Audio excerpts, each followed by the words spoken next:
on him, his decision. He's accountable for that. I mean, I don't know how you can argue that. But at the same time, you can also say Andrew Berry does have a lengthy track record of bringing in questionable characters into the locker room. Both of those things can be true. It's fair. Yeah. Obviously, the low-hanging fruit in this conversation, he traded for Deshaun Watson when he had 26 allegations of sexual misconduct hanging over. The Browns GM just got shown the door, and Shedeur Sanders didn't even need to break a sweat. One move from the rookie and suddenly the front office is in chaos, haters are melting down on every podcast, and conspiracy theories are flying around like penalty flags. So what exactly did Shedeur do to spark this implosion?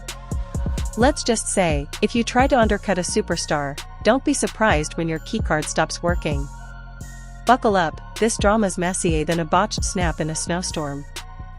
You folks know me. I'm not wishy-washy about much, but I have been about Kevin Stefanski. But I haven't been about Andrew Berry. And the only reason, in the end, I didn't get on the soapbox to fire him when I decided, hey, okay, stick with Stefanski, is just because it seems like they're a team. But unless Kevin Stefanski, and even if this happened, I don't know that it would change my mind at this point. But unless Kevin Stefanski said to Jimmy Haslam, hey, listen, we can't fire Andrew Berry. He's my guy. We're partners. Unless that happened, I would let Andrew Berry go. To me, both had to be considered for being fired. If you're enjoying, please subscribe Shedeur Sanders to the channel. It helps more than you think. The Browns GM just got catapulted out of the building like a scrapped playbook, and the fans? They're foaming at the mouth like someone laced the Gatorade with pure caffeine. The rookie they tried to exile to football purgatory didn't just endure the sabotage. Shedeur Sanders strolled in, struck a match, and reduced the entire scheme to rubble. Now the front office is scrambling to sweep up the wreckage with a PR mop that's about 3 weeks too late. You can't fire the owner because he can't fire himself. Yeah, someone's head's going to roll, unfortunately, in this situation. It's probably Stefanski and Berry. I saw on The Athletic. I don't think that's fair, by the way. Stefanski, that part. I agree. I was saying the other day on my podcast that Berry should be fired. And I said I wouldn't fire Stefanski, but a couple people made the point of saying, well, if you fire the GM, you got to give him a chance to hire his own coach, which is fair. That's true. Mm-hmm. So I would fire Berry. I would hire a new GM.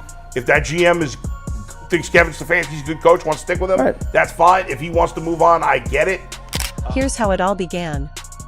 Andrew Berry, the architect of average, figured he could rig the game, tilt the scales, and slide his golden boy Kenny Pickett into the QB1 slot without anyone catching on to the dumpster fire he was leaving in practice. And Shedeur? He was tossed straight to the developmental wolves, stuck in third-string drills with scraps for reps. At one point, he was literally throwing perfect spirals to practice squad players rocking linebacker numbers. Not smart. Just not smart. It's something that we've addressed with him. He understands the implications. He understands the consequence. About the fact that you can endanger other people. It's about the fact that if a deer or someone cuts out in front of you, you like your reaction. You know it's a disaster when your quarterback's primary target is a defensive back cosplaying as a wide receiver. Was this a practice session or some kind of prank show? And then there's Kenny. Oh boy. This man has been throwing passes like he's auditioning to hit invisible targets. Every throw had the accuracy of a blindfolded piñata swing. Sailing 5 feet over heads, dying at receivers' ankles, and at one point, one wild rocket nearly clocked the poor team mascot.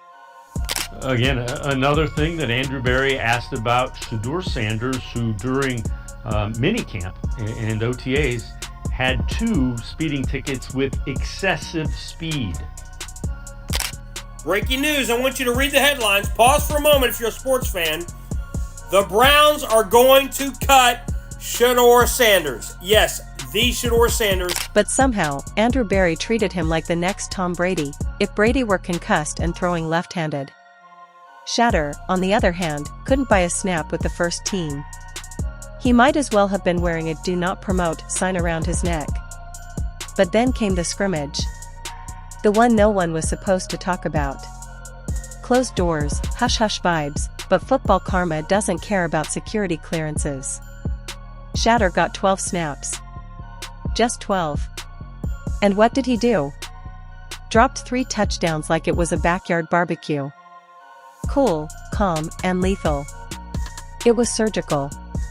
And not just against some rookies, he lit up the actual starting defense. Meanwhile, Pickett's big contribution to the day? An interception so ugly even the opposing safety looked surprised it came right to him. The Browns tried to bury the tape. Oh, they tried. But one heroic iPhone warrior from the sideline captured it all. A 23-second clip showing Shedeur deliver the final touchdown.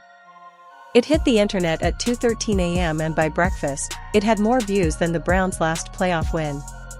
You're a fifth-round draft choice, right?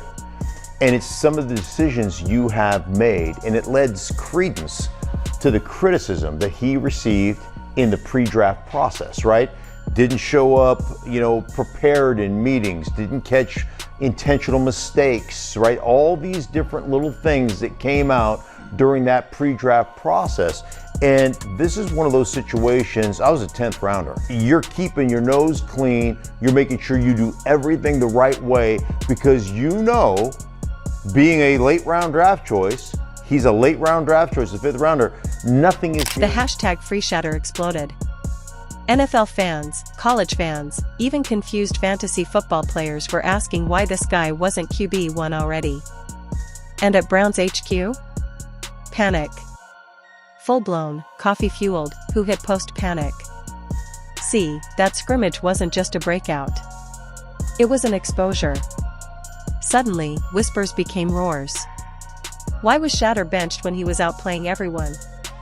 Why was Pickett getting royal treatment for throwing like a man trying to swat flies?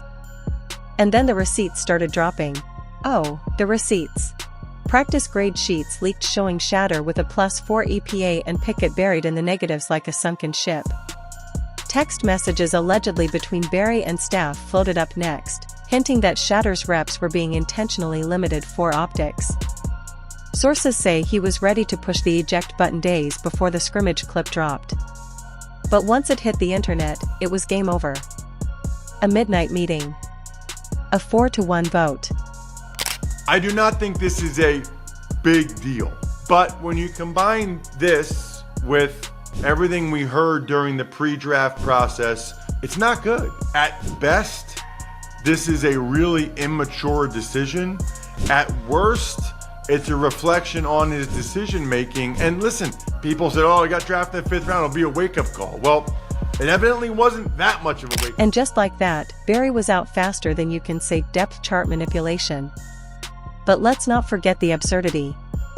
Just days before his firing, Berry was still doubling down, feeding the media half-baked stats and pretending Shedeur's 3-for-8 in drills meant anything when the guy was throwing behind a line built like a Jenga tower and aiming at receivers who needed name tags. At one point, Shedeur was running the same plays as Pickett, with completely different personnel. It wasn't apples to oranges. It was apples to a rubber boot. Even J.J. Watt chimed in, basically torching the very idea that camp stats meant anything without context. Which, ironically, was the only thing Shedeur didn't have: context, support, or fair reps. Yet he still found a way to explode into the spotlight. He wanted control. But you can't micromanage momentum, and you sure as hell can't sabotage someone who's lighting up your defense like it's Madden on rookie mode.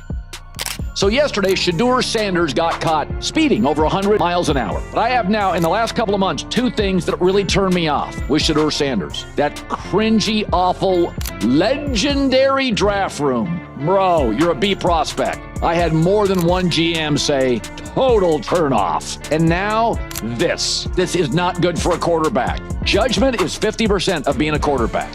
When you fall to 144 in the draft and then try to match that number behind the wheel of a car, you ignored signs with men's... So here we are. The Browns GM is gone, and Shedeur Sanders? He's not just in the conversation anymore. He is the conversation. Fans are waking up. Coaches are switching gears. And the only question left is, how long before Shedeur's not just winning practice, but winning Sundays? Because if this is what he does with third-string scraps and ghost reps, imagine what happens when someone actually hands him the keys. Grab your popcorn. This story is just getting started. Then came the receipts, uglier than expired milk and twice as sour. It started with a few whispers, then a screenshot or two, and before anyone could yell play action, we had a full-on Sabotage timeline with more twists than a Shonda Rhimes finale. Texts began surfacing between front office staff, complete with red circles and highlight arrows, as if the drama needed visual effects. Shedeur's internal practice evaluations were dropped online and quickly dissected like it was an FBI case file. One document showed him graded at +4 EPA, expected points added, while Kenny Pickett was languishing at a -6 like a quarterback allergic to progress. One other thing to mention here, again, I don't know. Shedeur Sanders popped for driving 101 in a 60-mile-an-hour zone just shy of 1 a.m. in Ohio. Listen, he knows better. He knows better. Because this could be just one of those youthful things, and, you know, we can talk it off. And, it's just, you know, it's 20 to 1 in the morning. He was sober. He wasn't doing anything stupid other than just speeding, and he got popped. Shedeur was hitting marks for velocity, timing, poise, red zone reads, all the things that supposedly weren't being seen in camp. Which begs the question, if he was grading this well on paper, why was he buried deeper than a 90s mixtape? Then came the depth chart scandal. You'd think the Browns were running a military op, not a football camp. Shedeur had been labeled QB4, restricted install, a term so cryptic it might as well have come with a Da Vinci Code decoder ring. What did it mean in real practice? It meant no 2-minute drills, no protection callouts, no red zone simulations. Just safe, sanitized, shallow reps while Pickett and even Dillon Gabriel were working with the top line and starting receivers. Shedeur was throwing to scout team stand-ins in mismatched jerseys. The footage didn't lie. Even when he had to MacGyver a play out of nothing, he still looked like the most competent QB on the field. Meanwhile, Pickett was out here running real plays with Amari Cooper and still getting picked like an apple in autumn. The Browns organization is a dumpster fire, bro. They boo-boo water up over there. What? It just reported Kevin Stefanski had a sit-down with Shedeur Sanders about his 2 speeding tickets. Speeding tickets? Why are we not talking about his completion percentage? Why are we not talking about how trash and garbage and boo-boo water Dillon Gabriel is? The shortest quarterback on that roster, 5'9". He not... Please, fam, stop it.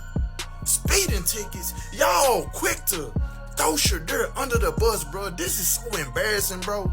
And then the motherlode dropped, a video clip of the internal rep tracker, showing Shedeur receiving 0-11 on 11 reps with the first team during the first 2 days of camp. 0. Zilch. Nada. If that's not intentional, then water's not wet. And just to twist the knife, one source confirmed that Barry gave explicit orders to keep Shedeur developmental only until further notice. Translation: keep him quiet until we figure out how to spin this. Unfortunately for them, you can't spin a rocket arm and perfect footwork when it's caught on video in 1080p. That's when the backlash really started cooking. Fans who had been skeptical were now fully activated. Twitter turned into a war zone. The #FreeShedeur hashtag was no longer just viral, it was political. Think pieces were written. The media couldn't ignore it anymore. National coverage kicked in, and analysts who had barely pronounced Shedeur's name last month were suddenly debating if he was being railroaded. The pressure hit the Browns front office like a blitz they never saw coming. Inside sources claimed the mood turned from dismissive to defensive, then desperate. Jimmy Haslam, who was already irritated with the QB situation, reportedly lost it after seeing the sideline TD clip hit 1.2 million views before sunrise. Shedeur Sanders has to get out of Cleveland. Browns want to use Shedeur for money and clicks but have no real intention of giving him a fair shot at winning the quarterback position. He's a top seller in rookie jerseys for a reason, because he's popular and he was a great quarterback in college. Notice Dillon Gabriel is nowhere on this list. He's made $14 million already, which is more than the Browns signed him for 4 years. Notice the Browns plaster Shedeur all over their social media pages but won't even give him a fair shot in practice. They literally have Shedeur throwing to equipment managers and coaches. He can't even get on the field to throw to his teammates. And then, boom. The 4-1 vote. Haslam called an emergency meeting, skipped all the usual bureaucratic fluff, and told the board it was time. Andrew Berry didn't just get fired. He got erased. Security badge deactivated, office cleaned by lunch. It was the kind of swift justice that makes fans believe again, like watching Karma run a 40-yard dash. Reports even said Berry didn't get a goodbye donut. That's cold, but also fair.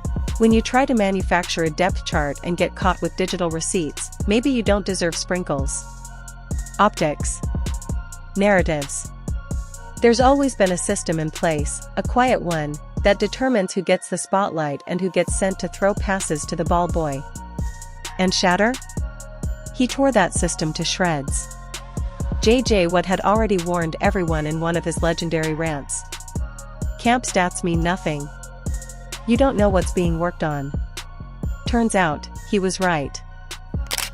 It doesn't really faze me. You gotta understand, we came all the way from HBCU to Power 5, and then now we're here. So at this point, if you look around, there's nothing, that's a challenge, I'd say. But in this case, it wasn't just about what was being worked on. It was about what was being hidden. The selective reporting. The rep distribution charts that never got published. The lack of context around every 3-4-8 performance. It was a narrative carefully constructed and tightly managed, until one guy with a phone blew the lid off. And now the game's changed. The fallout has been glorious.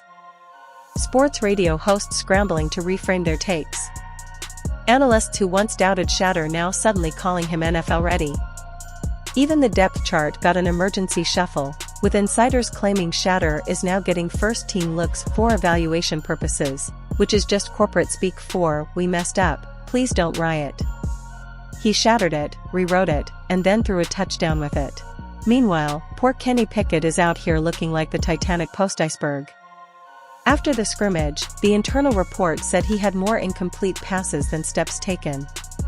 Confidence? Shaken. Momentum? Gone. One practice observer claimed he looked like he was checking to see if the grass was alive every time he threw. Tough scene.